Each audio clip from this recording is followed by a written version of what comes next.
नमस्ते, मेरा नाम अनिल शारदा है और आप दी जर्नलिस्ट अड्डा देख रहे हैं। एक बार फिर हथुआ विधानसभा, लास्ट टाइम भी मैंने आपको 2 वीडियोस यहाँ पे दिखाया था। एक मिश्र बतरहा से लेकर के और आगे कोयला दवा तक का रोड था, जिसका इतना बुरा हाल था कि लोग वहाँ पे धान की खेती करने को मजबूर हो गए थे सड़कों पे। ये उनके प्रदर्शन करने का तरीका था। उसके बाद से फिर मैंने एक और सड़क को दिखाया था। उस सड़क का मुझे खैर नाम अभी याद नहीं है। फ़िलहाल हथुआ विधानसभा है। इस समय हम मुख्यतः हथुआ में ही आके खड़े हैं। गोपाल मंदिर का परिसर है और यहाँ से एक आरजेजेपी के कैंडिडेट मिल गए। ये आरजेजेपी आशुतोष सिंह की पार्टी है, आशुतोष कुमार की, जो कि पहले ब्राह्मण भूमिहार एकता मंच के नाम से जाने जाते थे। उसके नेता थे। अब उन्होंने एक नई पार्टी बना ली है बिहार में बदलाव करने के लिए। वो भी आगे निकले हुए हैं, जैसे कि पुष्पम प्रिया चौधरी और अन्य नेता आए हुए हैं। तो उनके कैंडिडेट हैं, उन्हीं से बातचीत किया जाएगा। एक चीज़ का बड़ा फ़ायदा होता है, जब आप प्रतिद्वंदी किसी कैंडिडेट से बातचीत करते हैं तो इसी बहाने आपको इन विधानसभाओं के बारे में जो ज़मीनी जुड़ी हुई चीज़ें हैं, जो कमियां हैं, वो आपको मालूम चल जाती हैं। और मैं इस पे इसलिए 100% श्योर हूं और मैं आपको बता रहा हूं कि जो ये कमियां बताएंगे वो सही भी है, क्योंकि मैं आपको विजुअल्स में दिखा दूंगा कि सड़कों का हाल वही है, एजुकेशन सिस्टम वही है और तमाम चीज़ें यही हैं। तो पहले तो आपका नाम बता दीजिए। जी, मैं सुरेंद्र गुप्ता हथुआ विधानसभा के सभी जनता जनार्दन को कोटि कोटि प्रणाम करता हूं। जी, आप कैंडिडेट हैं आरजेजेपी के। सबसे पहला सवाल मेरा ये है कि गुप्ता जी को ब्राह्मण भूमिहार एकता मंच वालों ने टिकट क्यों दिया, कैसे दे दिया? मतलब देखिए, अगर किसी एकता मंच को राजनीतिक पार्टी बनाई जाती है ना, तो उसमें किसी व्यक्ति विशेष या जाति विशेष की पार्टी नहीं होती है, सब जाति को मिला करके चलना होता है। नहीं, लेकिन जो आपके पार्टी अध्यक्ष हैं उनका तो शुरुआत ही ब्राह्मण भूमिहार एकता मंच से हुआ। उसके बाहर उन्होंने किसी को अपनी पार्टी में शामिल किया ही नहीं। ऐसी बात नहीं है, लेकिन है, अगर हमको टिकट दिया गया है तो ये जरूर है कि हम बैस बिरादरी से आते हैं और बैस बिरादरी का हथुआ विधानसभा में 39,000 से नहीं आते हैं आप जी हैं, तो ओबीसी में आते हैं। ओबीसी में, तो ओबीसी में हम लोगों में ऐसी करिएगा ना, तो बैस बिरादरी हम लोगों के रहता है, जो 7 कुड़ी में हम लोगों का बटा हुआ है, तो उसी बिरादरी से हम आते हैं।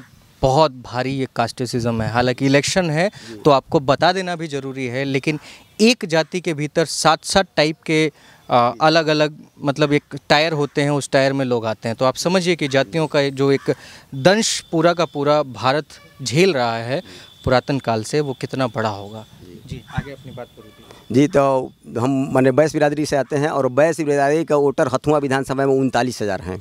ठीक है, अगर रही गई बात की आरजेजी के, तो आरजेजेपी के भी मूल वोटर यहाँ पर अगर जोड़ लिया जाए तो जो आप बोले कि फाउंडेशन चलाते थे, उस फाउंडेशन का अगर देख लिया जाए कि जो लोग नेतृत्व करता था, अगर उनका वोट अगर देखा जाए तो उन लोगों का भी वोटर यहाँ कम से कम 50,000 से कम नहीं होंगे, 50,000 से कम नहीं होंगे।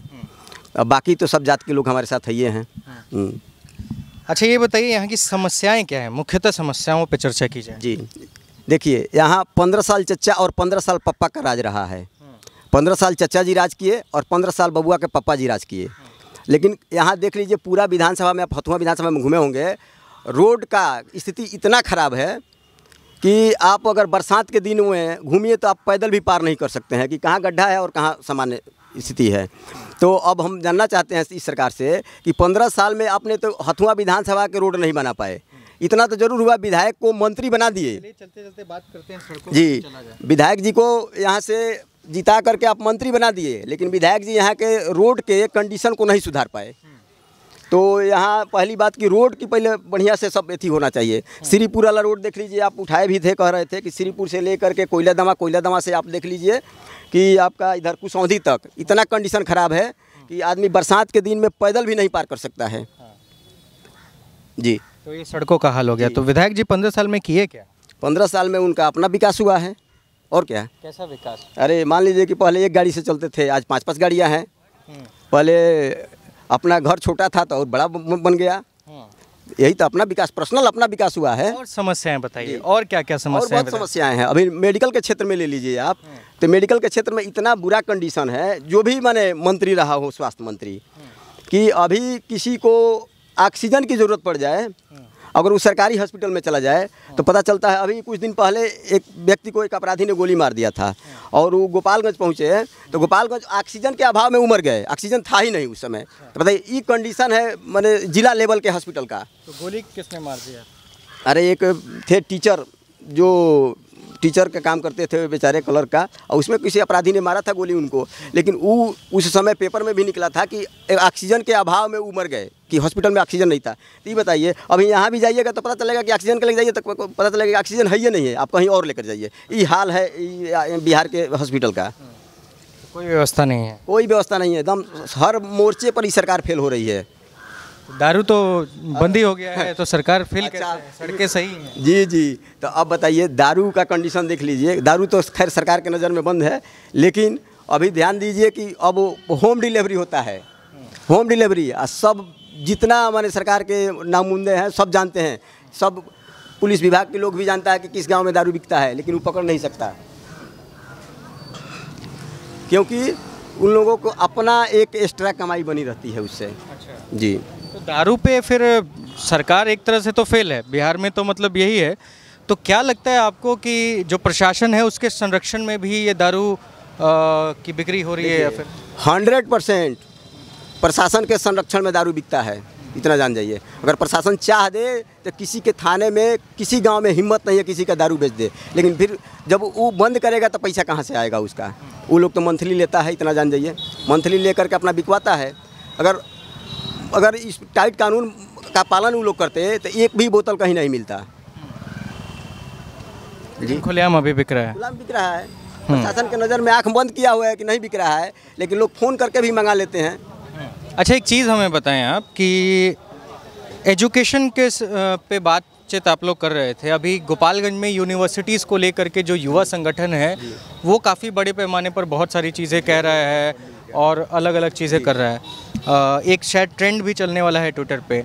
आप लोग गोपालगंज में एजुकेशन सिस्टम को किस तरीके से देखते हैं, या फिर पूरे बिहार में कैसे देखते हैं? देखिए, गोपालगंज के अंदर तो एक यूनिवर्सिटी की ज़रूरत है। जेपी यूनिवर्सिटी छपरा में है, लेकिन उसका देखिए मैंने सेमेस्टर इतना पीछे चलता है कि 3 साल का कोर्स को 5 साल लग जाता है। बहुत बच्चा यहाँ से छोड़ करके यूपी में चला जाता है। तो पहले सरकार को ये ध्यान देना चाहिए कि पहले सिस्टम को बढ़िया से इसको मैंने तय करे कि 3 साल का जो कोर्स है 3 साल में कराए, 3 साल के कोर्स के लिए 5 साल ना लगाए। मान लीजिए बच्चा यहाँ से, जो भी स्टूडेंट यहाँ से छोड़ करके जाते हैं यूपी में, तो 3 साल के कोर्स के लिए 5 साल लगता है, तभी जाते हैं। तो सबसे ज़रूरी कि पहले एक यूनिवर्सिटी बनाए यहाँ पे गोपालगंज के अंदर। जी, तो सरकारों से आप, सांसद से आप मांग नहीं करते हैं? सांसद की कभी बातचीत हुआ कि नहीं? जी, सांसद साहब से तो बात हुआ है, लेकिन वो लोग कहता है कि प्रोसेस में है। अब प्रोसेस में कई साल लगेगा, 15 साल लगेगा कि 20 साल लगेगा, प्रोसेस चल रहा है। देखिए, इस सरकार की तो प्रोसेस आज 15 सालों से चल रहा है। किसी भी काम में देख लीजिए, हर माने सिस्टम में सरकार कहीं माने। जनता इस बार चुनाव में क्या चाहती है? बदलाव चाहती है। जनता अब की बार बदलाव चाहती है हर हाल में। सिर्फ बदलाव से डेवलपमेंट नहीं होगा ना, लेकिन बदलाव में चाहिए क्या? बदलाव में चाहिए कि देखिए, जनता को और कुछ नहीं चाहिए, जनता को बढ़िया रोड चाहिए। पंडित को दिया जाए कुछ। अरे कैमरा इधर लेके आओ। क्या चाहिए पंडित जी आपको? अरे ब्राह्मण है, कुछ दे दीजिए। तो ब्राह्मण है तो आपको क्यों चाहिए कुछ? 2-4-10 रुपया। क्यों? ब्राह्मण, आप शिक्षित आदमी हैं, आप स्वस्थ आदमी हैं, आपको क्यों चाहिए? ना मांगे ले, कुछ लड़का लोग ऐसी से बुरबकाई से। ये सब छोड़िए, आप आगे बढ़िए जरा, हमको काम कर लेने दीजिए अपना। ऐसी स्थिति है, क्या कहा जाएगा? जी, अगर रह गई बात की, देखिए वही कह रहे हैं कि यहाँ 15 सालों में पूरा हथुआ विधानसभा का विकास के बारे में देख रहे हैं, तो ऐसा कहीं आपको नहीं लगेगा कि 15 सालों में किसी मंत्री द्वारा इतना अच्छा विकास हुआ हो। सब जगह फेल्योर है इस सरकार, सब जगह, सब सिस्टम। आप कानून में यहाँ के जो लोग हैं, कोई बोलेगा यहाँ पे? आप क्या करते हैं सर? बिजनेस। बिजनेस कहाँ पे करते हैं? यहीं पे हैं। हथुआ में। आप लोग को ये डेवलपमेंट दिख रहा है? नहीं, कुछ नहीं। क्यों? थोड़ा तेज बोलिएगा माइक। कुछ नहीं। तो आपके विधायक तो 15 साल से यहाँ पे हैं। वो केवल नाम मात्र के हैं। नाम मात्र के विधायक है, तो क्या करने वाले हैं इस बार? चेंज। लेकिन भाजपा चाहिए। लेकिन भाजपा चाहिए तो मजबूरन फिर नीतीश कुमार। नीतीश विकल्प कोई होगा तो देखने के बाद ही कुछ होगा निर्णय। विकल्प नहीं है कोई नया चेहरा बीजेपी में, ठीक है, नया चेहरा चाहिए। तो आप क्या चाहते हैं? बीजेपी का मुख्यमंत्री हो? चाहते हैं हाँ, योगी जी जैसा एक बिहार में भी चाहिए। बीजेपी के पास कोई नेता है? तो अब वही ना कहेंगे, अब मोदी जी जानते हैं, योगी जी जानते हैं, वही लोग कोई सिलेक्शन करे, अच्छा सा कोई भेजे सीएम के लिए यहाँ। तो योगी जी उत्तर प्रदेश से सोचेंगे बिहार के बारे में क्या? क्यों नहीं सोचेंगे? लो तो इंडिया का नहीं तो खुद ही अपने राज्य के बारे में नहीं सोच पा रहे हो, क्या कर पाएंगे? जी बताइए। जी सही बात है। क्या कह रहे हैं? मान लीजिए कि रोड, अरे वही अरे हथुआ की जनता क्या चाहती है? हथुआ की जनता विकास चाहती है। हथुआ की जनता विकास। अभी आ जाइए, आप ही की जनता है। तो ये आरजेपी के नेता को आप लोग नहीं जिता रहे हैं क्या? जी जी, आरजेपी के नेता को नहीं जिता? क्यों आरजेडी के नेता को ही जिताएंगे? RJP RJD. राष्ट्रीय जनता पार्टी। अच्छा जी, काम अच्छा जी। कोई भी हो। आप किसको जिता रहे हैं? जी आप किसको जिता रहे हैं? अब देखेंगे पब्लिक का मूड जिधर जाएगा। हाँ, आप आरजेडी वाले हैं? हाँ, हम बीजेपी। आप सर? बीजेपी। बीजेपी। सब कोई बीजेपी। आप भी कहीं से हैं? आप किस पार्टी वाले हैं? हम पार्टी वाले नहीं हैं, हम मतलब निर्विरोध हैं, हाँ निष्पक्ष हैं हम। हमको काम चाहिए, हमको बिहार में नौकरी चाहिए, हमको हमारे यहाँ के माने बहुत अतीत से ये चला आ रहा है कि बिहार में रोजगार की कमी है।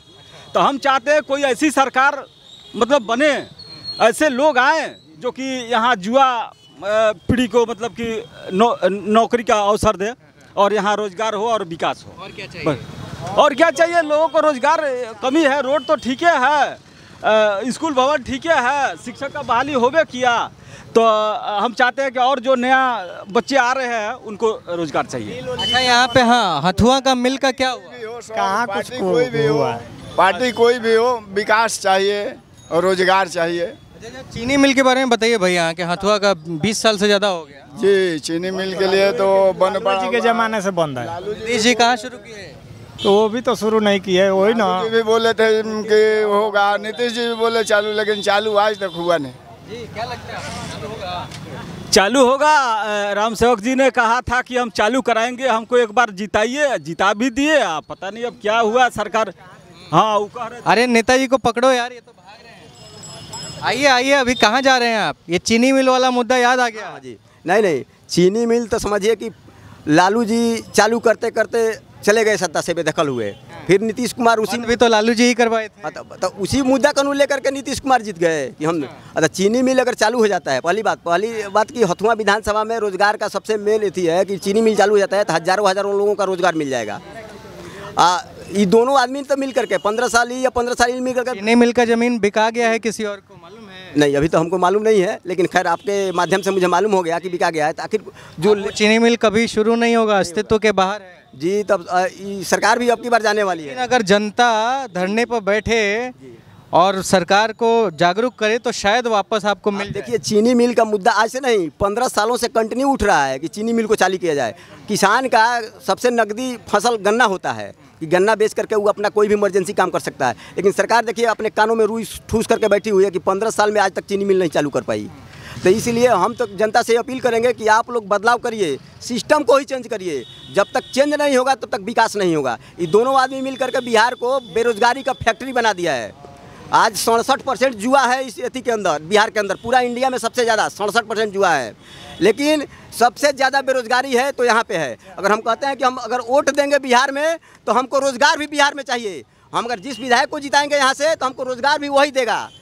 ये बताइए, जब तक अपराध पर कंट्रोल नहीं होगा, कोई अपना 10 करोड़ 20 करोड़ 50 करोड़ 1 अरब काहे लगाएगा यहाँ पे? लगाएगा फिर रंगदारी देगा, फिर यहाँ से उड़ करके चला जाएगा वो। इसलिए सरकार को अपना नियंत्रण रखना चाहिए कि अपराध भी कंट्रोल में रहे। और जो लोग भी फैक्ट्री लगाएगा यहाँ पे, उसकी भाई जिम्मेदारी उसकी सुरक्षा देनी है। सुरक्षा दे तब यहाँ के लोगों को रोजगार मिलेगा। तो ये तो सरकार का काम है। अगर नहीं करता है कोई सरकार तो उसको चेंज करिए। चेंज होगा, कोई ये ना समझे कि हम तनाशाह हैं, काम करें या ना करें हम ही जीतेंगे। तो चेंज होता रहेगा तो हर हाल में वो विकास का काम धीरे धीरे पटरी पर आता रहेगा। ठीक है। तो ये जनता है हथुआ की और ये बता रही है कि इन्हें चाहिए क्या, किस तरीके से विकास के पैमाने को जब नेता अपने अपने तरीके से बदल देते हैं तब जनता भी जागरूक होती है और एक नया बदलाव लेकर के आती है। आप देख ही रहे हैं कि क्या हालात हैं विधानसभाओं में, और तमाम विधानसभाओं में जो वायदे नेताओं के द्वारा किए गए हैं वो कितने हद तक पूरे हुए और कितने हद तक पूरे नहीं हुए। लगातार आप देख रहे हैं। अगला वीडियो सेवान से होगा। इस वीडियो में सिर्फ इतना ही। मेरा नाम अनिल शारदा है। बहुत बहुत शुक्रिया, धन्यवाद।